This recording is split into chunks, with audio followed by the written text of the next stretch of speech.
Hello, welcome. Thank you for joining us on this edition of News 2. I'm Sandra Gumansing. In our top story, Irma has intensified into hurricane strength. Standing by is Erin from the News 2 AccuWeather Center, who is tracking the tropics with the latest. Erin? Thank you, Sandy. Yeah, we are tracking Hurricane Irma. Right now, it's not far off the coast of Africa, but it is already strong. Category 2, it's not moving very fast, 10 miles per hour, but it certainly is heading in our direction. Winds 100 miles per hour. So it's already a pretty powerful storm, and we do expect it to become even stronger.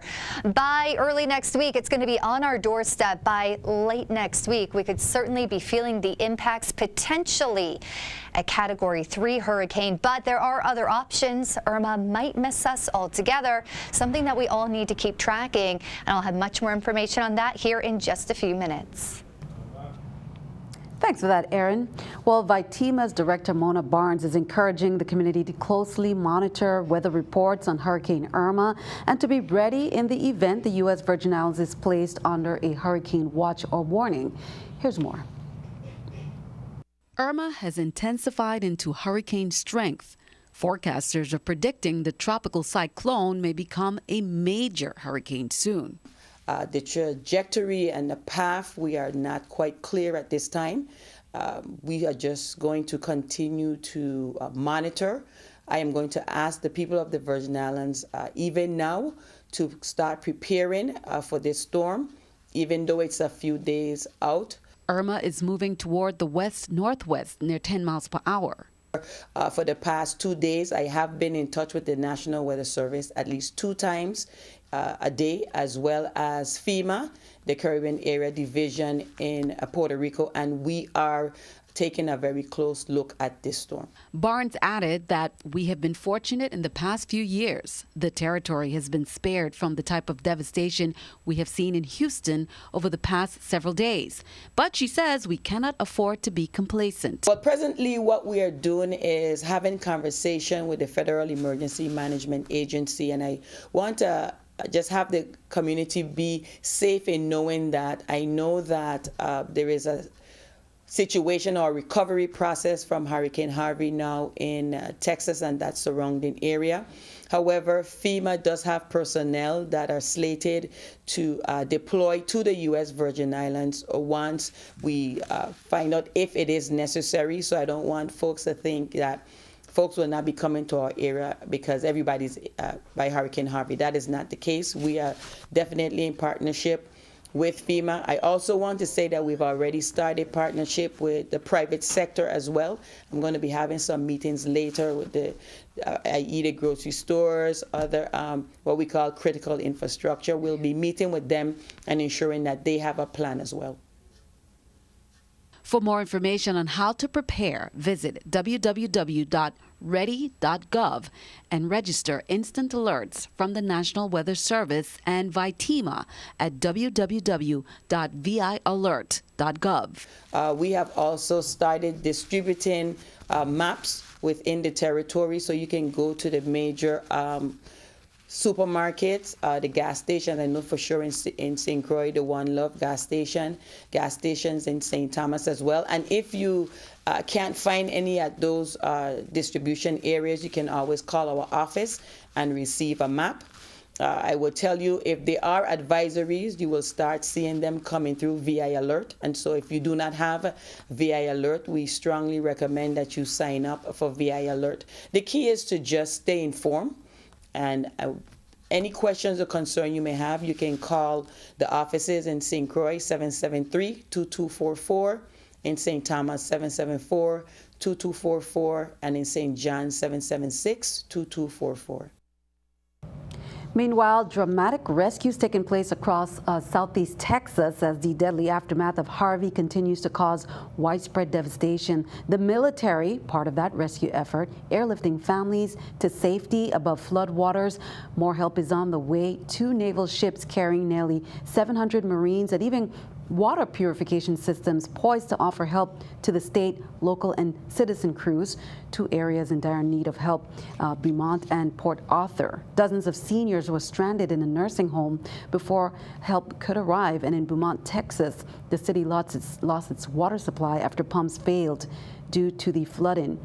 Now, there are many Virgin Islanders who reside in Texas after the closing of the Hovenza oil refinery in 2012. Refiners moved for similar plant jobs in Texas with their families. One group entitled VI Massive is currently putting together efforts to assist families affected by Hurricane Harvey. The group will have more information tomorrow. As they stated, they are pairing with a large support organization to map out a plan on just how to get supplies to storm victims. We'll have more information on tomorrow's newscast. In the meantime, Mona Barnes reminds you again that donation and volunteer information can be accessed at www.fema.gov/hurricane-Harvey volunteers. Now, U.S. Coast Guard Lieutenant Elroy Allen is one of those on the scene, just as we just mentioned, the military lending a hand during relief efforts. He's presently in Texas for Harvey relief. 18 more guardsmen from the Coast Guard Sector Lake, Michigan headquarters in Milwaukee left Milwaukee on Tuesday morning to head to the hurricane and flood-ravaged parts of Texas. Once on the ground, Allen said the crews joined more than 500 other Coast Guard members from around the country and will distribute the 10,000 pounds of supplies, including boats and food they took with them. And we will catch up with him to see how relief efforts are going. In other news, the Schneider Regional Medical Center recently received $1.5 million to address the cooling system as well as the hot water production and distribution system to enable the hospital to eliminate germs and bacteria. But the hospital's CEO informed recently that the hospital needs funding to repair its rooftop as well as electrical distribution systems. The Myra Keating Smith Community Center in St. John also needs roof repairs, and the medical center's cancer unit also needs vital equipment. But senators had contrasting opinions on the proposed budget. Stephanie Brown reports. For fiscal year 2018, the Snyder Regional Medical Center is requesting over $40 million, and the governor and his financial team budgeted a $25 million allotment for the hospital under the fiscal year of 2018. Dr. Bernard Whitley, the chief executive officer of the Snyder Regional Medical Centers, testified in a legislative budget hearing that the proposed budget set aside $33.6 million for operations, $5 million to address pressing infrastructure and equipment needs, as well as little over than $2 million for some of the hospital's staff required funding to go toward GERS. Dr. Whitley pleaded with legislators to relocate and redirect funds to what he called very vital services being provided by the hospital. It will be tough. The people of the Virgin Islands can live without certain programs. But if they have a heart attack or cancer, they cannot live without getting their health care. We must have a viable hospital for the people of St. Thomas. Dr. Whitley further stated that SRMC is a major economic driver and employer in the St. Thomas St. John district, and without additional fundings, individuals will seek healthcare services abroad, which would lead to more money leaving the island that would impact the labor force. Senator Norrider acknowledged that Dr. Whitley, as she stated, inherited a monster when he took the position at SRMC, and that since the territory is experiencing a fiscal crisis, providing millions of dollars to the hospital wouldn't exactly be the answer. Then we need to recognize that we are top heavy, that we have our staffing levels are astronomical. You're going to have to make a decision. Do I hire the doctor's daughter and son and brother, or do I cut back on the people that I do not need? Do I focus my resources in nurses, in people who actually deliver care to patients? For News 2, I'm Stephanie Shalana Brown. Keeping our eye on the economy, as we just shared, the largest oil refinery in the nation is shutting down amid high water from Hurricane Harvey. The Motiva refinery in Port Arthur, Texas, sits along the Louisiana-Texas border. That's near where Harvey made a second landfall Wednesday as a tropical storm. Port Arthur's mayor says the entire town is underwater. The refinery won't reopen until waters recede. This comes after ExxonMobil shut down the nation's second largest oil refinery in Baytown, Texas, Sunday. A total of at least 12 refineries are currently offline. Analysts say drivers will likely see higher gas prices as a result. According to the numbers there, we can see the Dow up 55, NASDAQ 60, S&P 500 up 14. Coming up on News 2, we have much more straight ahead, some back-to-school news, police crime reports, and much more. We'll be right back.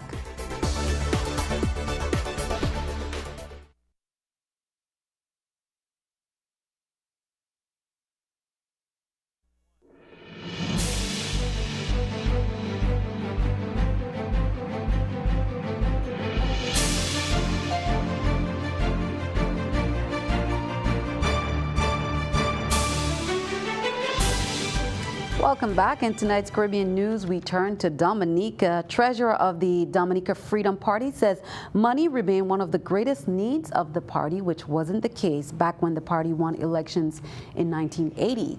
Here's more.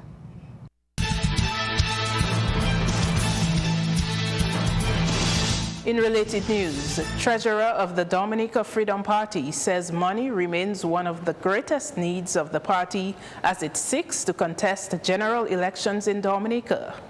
Annette Saint-Hilaire says the DFP will be fighting against money, a situation which was not the case back when the party first won national elections in 1980. She says back then it was not about money, but discipline, principle, and integrity. People wanted a change, and they would give up anything for a change. We never gave anybody a T-shirt free. Everybody paid for their T-shirts. Everybody paid for going out. They contributed half of the price of the bus wherever we were going. Everyone that was following our campaign sponsored and help the Freedom Party to be where it was and what it did for Dominica. Saint-Hilaire says the Freedom Party was one of those which really struggled to defend the welfare of Dominicans from 1968. Anything that was against the people of Dominica, these few people stood up to it, and people understood, and people fought for the best. And they fought to bring in the Dominica Freedom Party into power. It's not a surprise, and it will not be a surprise when election comes. People who knew the Dominica Freedom Party, who knows about the hard work that the Dominica Freedom Party has done, is anxious and is willing to support the Dominica Freedom Party.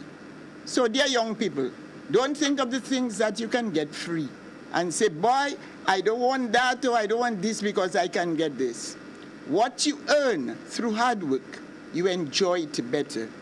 What you earn through hard work, you can stand for it. You can be happy with it. Turn our attention back at home. Crime reports. Police say on Thursday, August 31st, around 3:30 a.m., officers were dispatched to the Estate 22 Apartments, Russ Valley. And here's more from VIPD. Upon officers' arrival, they discovered an unresponsive male individual lying in the parking lot by Building 14. The deceased was identified on the scene by his mother as 22-year-old Abijah Foy.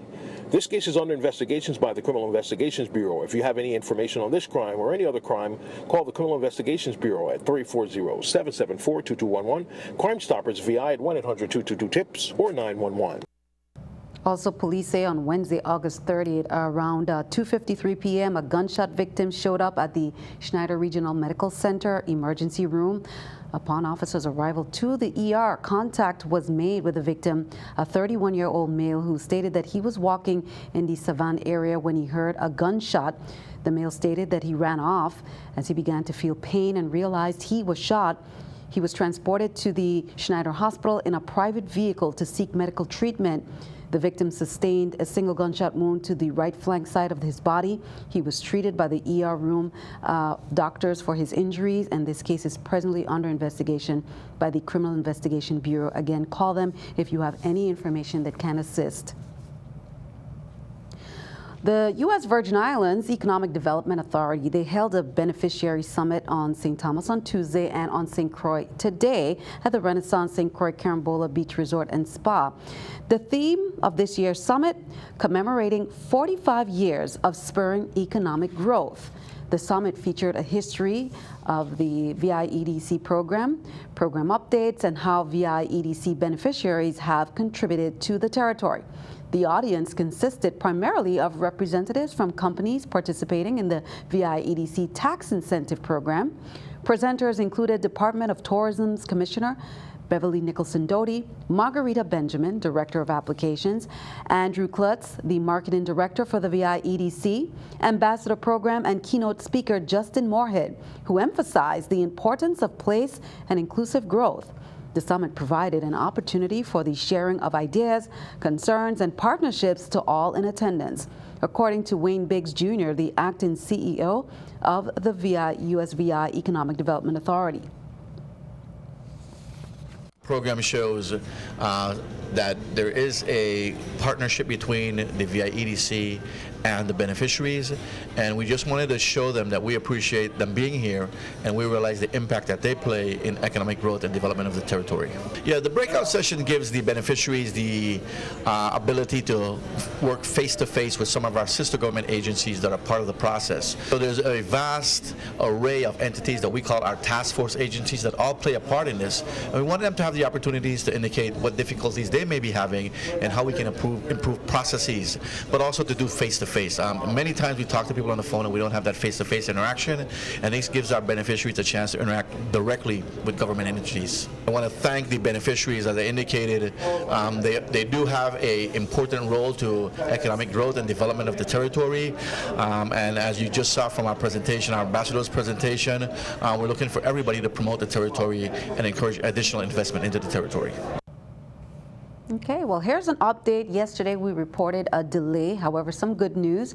The Government Employees Retirement System advised its retirees who received their annuities via check that their checks were placed in the mail today, August 31st. The delay reported was due to a technical issue, they say, with the check processing system. They apologize for this inconvenience, and if you have any questions, you can call 340-776-7703.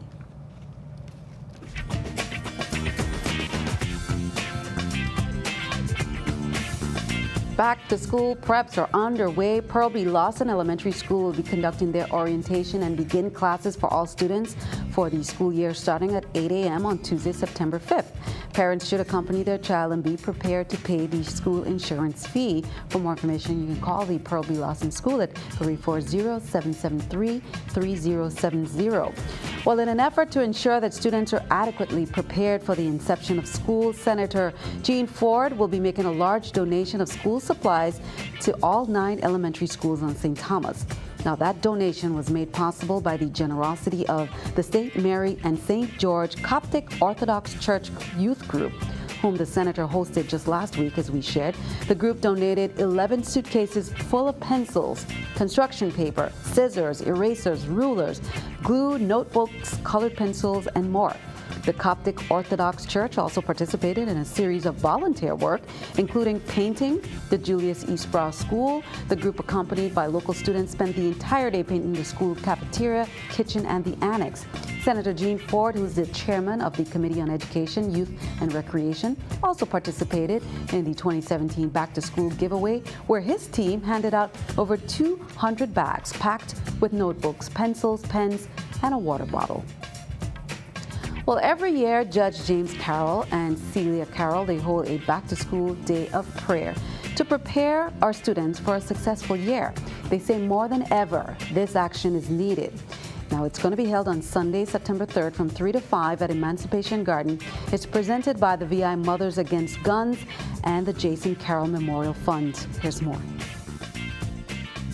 We are asking for parents to come out with their children so that we may bless them.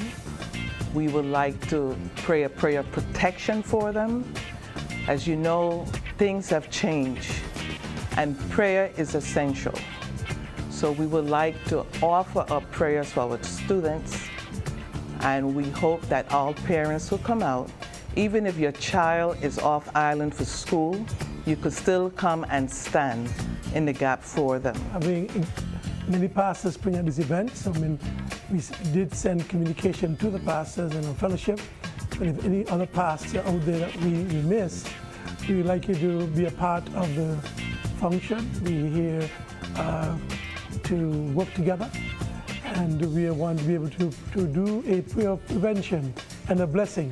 Buenas tardes a todos. Queremos por estos medios invitar a la comunidad hispana a este evento tan importante del Día de Oración de regreso escolar aquí en las Islas Vírgenes. Así que queremos invitar a los pastores, a los padres, los estudiantes que digan presente el domingo día 3 de septiembre de 3 a 5 de la tarde en el Parque Emancipation Garden, donde allí vamos a estar orando por los estudiantes y por los maestros y por los centros educativos para que Dios bendiga y guarde, proteja a los estudiantes, especialmente aquí en las Islas Vírgenes, para que ellos puedan tener el éxito que necesitan. An excellent event. Be sure to put that on the calendar. Meanwhile, they say due to last school year's overwhelming positive response from administrators, students, and parents, Senator Kurt Violet will be hosting the 3rd annual Professional Walk of Men. That's on Tuesday, September 5th at 8 a.m. They're asking professional males from various fields. They're all gathering at the St. Croix Central High School and St. Croix Educational Complex High School to meet and greet students with inspiring words of encouragement and welcome them back to their first day of school. They said the ultimate goal is to convey the importance of education and citizenship beyond academia. Senator Violet is inviting the media and everyone else to join him for that professional walk of men. You can contact Glory V. Christian Krieger, who's the chief of staff, for more information. If you'd like to participate, 712-2326. Well, what's the latest on Irma? Be sure to stick around. Your News 2 AccuWeather forecast is coming up next.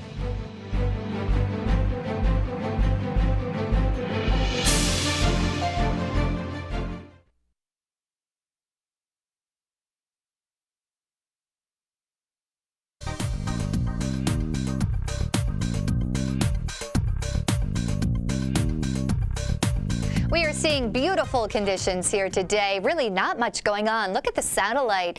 It is very quiet around the Virgin Islands. Beautiful conditions to head to the beach. What we are tracking is Hurricane Irma. Here it is, not far off the coast of Africa at this point, but it's already strong. Category 2, winds up to 100 miles per hour, and it is slowly heading in our direction. We expect Irma to strengthen the closer it gets to us. So here it is as a 2, quickly bumping up to a 3, and we expect it to maintain Category 3 status until early next week at least, and that's when it's going to be knocking on our doorstep potentially.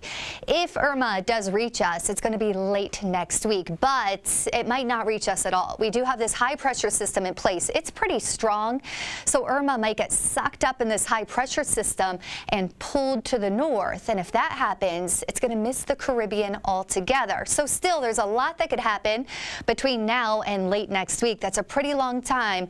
So this is something that you should be watching, but something that you don't necessarily need to be concerned about just yet. So for tonight, it's quiet, 79 degrees, mainly clear skies. St. John, 90 degrees tomorrow. Same story for St. Thomas and also St. Croix. Perfect conditions this weekend for your Labor Day. If you have plans to head to the beach, you shouldn't have any problems. The Atlantic side, 2 to 4 feet for our waves. Winds out of the east from 8 to 16 knots, and the exact same story here for the Caribbean, 2 to 4 feet for our waves, east winds 8 to 16 knots. So perfect conditions for boating. Just be careful as always. Taking a look at our extended forecast, Friday, sunny conditions. It's going to stay dry, 90 degrees. Saturday through Monday, we could see a shower or two, just a trade wind shower, so very brief, something that we are all used to. Temperature is hovering right around 89 degrees. Sandy, back to you. Thanks for that update, Aaron. Time for our News 2 weather picture there by Elise Shang of the Ricardo Richards Elementary School, showing some nice conditions there last weekend before school starts. Enjoy it. Elise, thank you for that. Send us your News 2 weather picture to the address on the screen and then tune in to see it right here on News 2. That is all for this edition. We'd like to thank you for joining us. We will see you next time. Have a wonderful evening.